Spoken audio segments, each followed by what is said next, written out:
मेरी अपनी दिक्कत नहीं है, ये पब्लिक की है।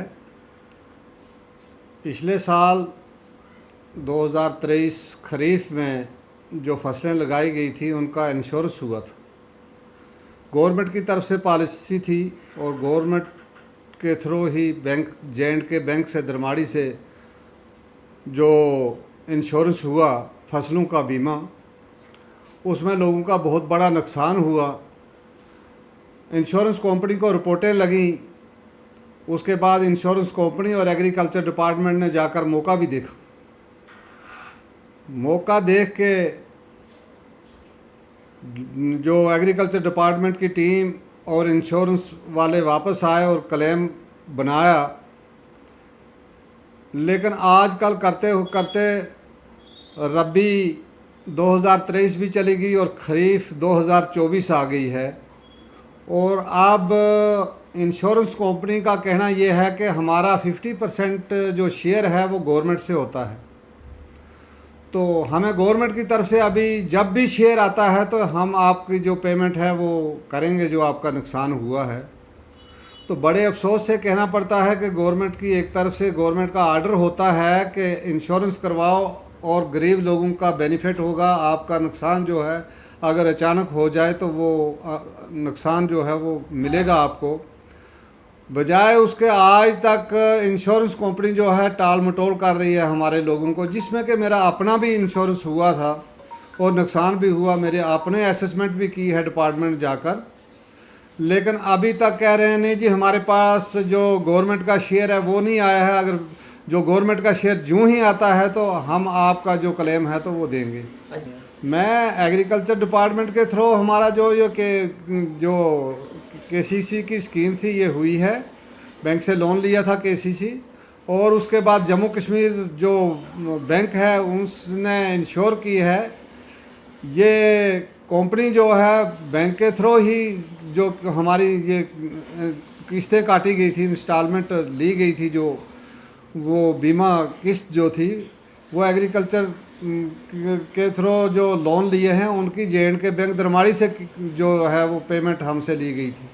तो डिपार्टमेंट को नहीं बल्कि हम गवर्नमेंट को ही कहेंगे कि जिस तरह गवर्नमेंट को बदनाम किया जा रहा है कि गवर्नमेंट का जो शेयर है वो हमारे पास इंश्योरेंस कंपनी बोलती है कि हमारे पास नहीं आया, इसलिए वो जो है आज तक जो पेमेंट है वो पेंडिंग पड़ी है। तो मैं रिक्वेस्ट करता हूँ जनाब हमारे DC साहब हैं रियासी, उनसे और गवर्नर साहब से कि एक गरीब आदमी अगर फसल लगाएगा, फसल की इंश्योरेंस करवाएगा, उसके बाद उसका नुकसान हो जाएगा, फिर इंश्योरेंस कंपनी भी जाएगी, एग्रीकल्चर डिपार्टमेंट भी जाएगा, सारे जाके तो उसका असेसमेंट होगी कितने % लॉस हुआ है। तो उसका अगर बाद में इंश्योरेंस ना मिले तो जो अपने से दिया हुआ है वो भी चला जाए, उसका तो गरीब को क्या मिला। फिर इंश्योरेंस पॉलिसी या गवर्नमेंट की पॉलिसी उसमें फेल दिखती है हमें। इसलिए मेरी रिक्वेस्ट है जनाब DC साहब रियासी से और गवर्नर साहब से कि जल्द से जल्द इस हमारे इलाका रियासी जो है या तहसील मोहर का गूल गुलाबगढ़ का एरिया है वो इसमें इंक्वायरी की जाए कि जब 1 साल का अरसा गुजर गया है जो क्लेम बना हुआ है तो अभी तक नहीं मिला। हालांकि जो नुकसान होता है किसी भी फसल का बीमा होता है वो यूँ ही फसल का क्रॉप कट होता है उसके बाद जो है असेसमेंट करके तो उनको मिलना चाहिए ज़िम्मेदारों को, ताकि अगली जो फसल है अगर खरीफ में नुकसान हुआ है तो रबी में उसकी जो फसल लगाने के लिए उसकी मदद की जाए, वो उसको जो मिल सके वो नुकसान है। लेकिन बजाय उसके बाद खरीफ हो गई, ये रबी हो गई पिछली खरीफ के बाद, और उसके बाद अभी रबी की फसल हो गई है। तो अभी तक हम लोग देख रहे हैं लेकिन कुछ नहीं कि गवर्नमेंट का शेयर नहीं मिला।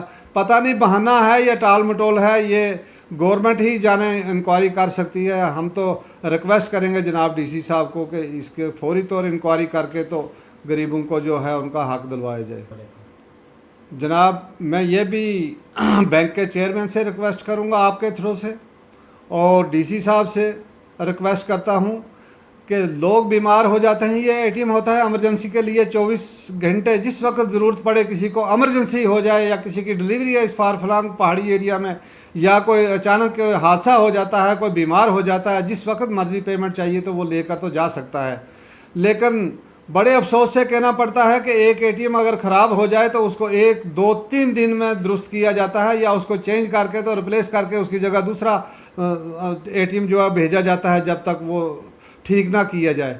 लेकिन बड़े अफसोस से कहना पड़ता है कि मुझे समझ नहीं आती है ये हमारा बैंक वालों की सुस्ती है, लापरवाही है, या कि ऊपर से ही कोई ऐसी सुस्ती है एडमिनिस्ट्रेशन में कि 1.5 महीना हो गया है तो इस फार फलांग एरिया में पैसा लेने का एटीएम के बगैर कोई साधन नहीं है। बैंक के टाइम में तो चलिए बैंक से पैसा लेगा, लेकिन कोई इमरजेंसी पड़ जाती है, लोगों को एक किस्म का रश होता है, कोई एम्प्लॉई हैं, कोई दूसरे तीसरे बैंक टाइम में नहीं आते हैं जो उनको पैसा लेना होता है, तो बहुत बड़ी मुश्किल है लोगों के लिए। मैं जनाब डीसी साहब से भी रिक्वेस्ट करता हूँ, बैंक के चेयरमैन से आपके थ्रू मेरी आवाज़ वहाँ तक पहुँचनी चाहिए ताकि इस पर भी संज्ञान लिया जाए और जल्दी से जल्दी ये मसला हल किया जाए।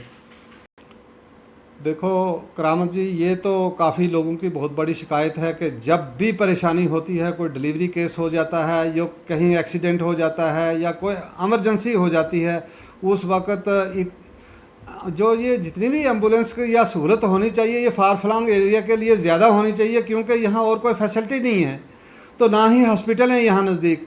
जहाँ नज़दीक में ही हॉस्पिटल हैं वहाँ ये सहूलतें दी गई हैं कि वहीं गाड़ियाँ भी हैं, वहीं हर किस्म की फैसिलिटी है, और यहाँ फार फलांग इलाका के जो गरीब लोग हैं उनके लिए ये फैसिलिटी रखनी, ज़्यादा सहूलत रखनी चाहिए थी, बजाय उसके एम्बुलेंस जितने भी हैं वो डिस्ट्रिक्ट हेडकोार्टर पर या जम्मू में ज़रूर होंगी, लेकिन इस पहाड़ी एरिया के लोग इस चीज़ से महरूम हैं। मैं सीएमओ साहब रियासी और ख़ासकर हमारी एडमिनिस्ट्रेशन के सरबराह जो हैं, डिस्ट्रिक्ट के मालिक जो हैं वो डीसी साहब हैं, उनसे रिक्वेस्ट करता हूँ कि इस मसले का जल्दी से जल्दी हल किया जाए और फौरी तौर फिलफौर। अब घास कटाई का टाइम है, ये बरसात का टाइम है, इसमें बड़े हादसात होते हैं, बहुत मजबूरियां होती हैं, यहाँ एम्बुलेंस की बहुत ज़रूरत है।